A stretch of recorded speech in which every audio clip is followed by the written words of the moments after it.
கம்பன் ஏமாந்தான் இளம் கன்னியரை ஒரு மலரன்றானே கற்பனை செய்தானே.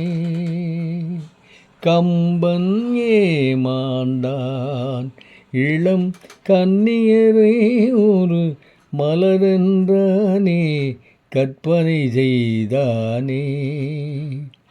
அன்பு விழி என்று ஏன் சொன்னானது பாய்வதினால்தானோ. அம்பு விழி என்று ஏன் சொன்னானது பாய்வதினால்தானோ.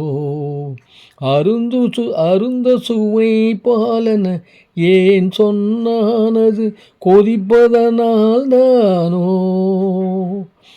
கம்பன் ஏமாந்தான் இளம் கன்னியரை ஒரு மலரன்றானே கற்பனை செய்தானே. தீபத்தின் கோயிலில் திருக்குறள் படித்தால் தீபத்தின் பெருமையன்றோ.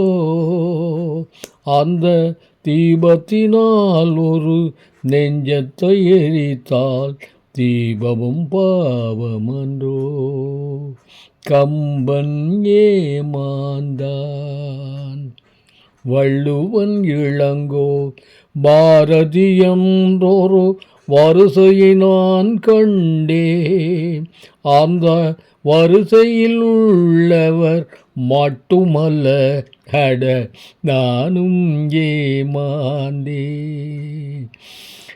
வள்ளுவன் இளங்கோ பாரதி என்றொரு வரிசையை நான் கண்டேன். அந்த வரிசையில் உள்ளவர் மட்டுமல்ல அட நானும் ஏமாந்தேன். ஆத்திரம் என்பது பெண்களுக்கெல்லாம் அடுப்படி மறைதானே.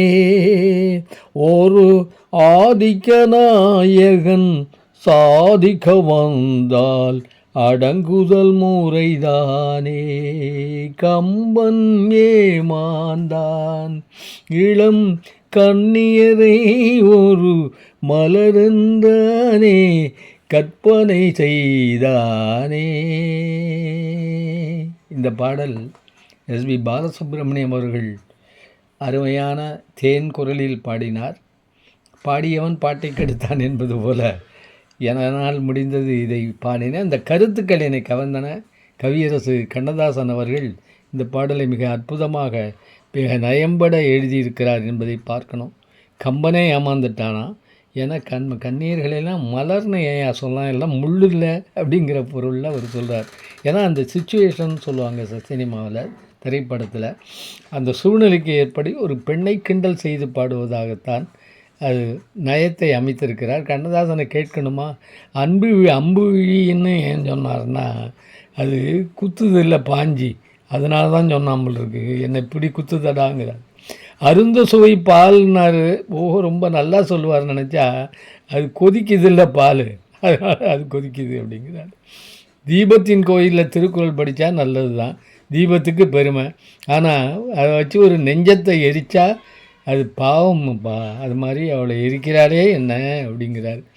வள்ளுவன் இளங்கோ பாரதின்னு நான் வரிசையை சொல்லுவேன், அவங்களாம் நான் வணங்க தகுந்தவன். ஆனால் அந்த வரிசையில் அவங்க மட்டுமல்ல ஏமாறல, நானும் சேர்ந்து ஏமாந்த கவிஞன்னு அந்த மிக உயர்ந்த புலவர்களாகிய வள்ளுவன் இளங்கோ பாரதி 3 பேருக்கும் பின்னால் தன்னையும் கொண்டு வைத்திருக்கிற துணிவு கண்ணதாசன் அவர்களுக்கு இருந்திருக்கிறது. உண்மையில் கவியரசு என்பதில் சந்தேகமில்லை. அப்புறம் கடைசியாக ஆத்திரம் என்பது பெண்களுக்கெல்லாம் அடுப்படி வரை தானேங்கிறார். ஆத்திரம் எதில் இருக்கணும்? அடுப்பில் இருக்கணும். கடுகை போடலாம், பொரியும் போத்தழுங்கும் இருக்கும்.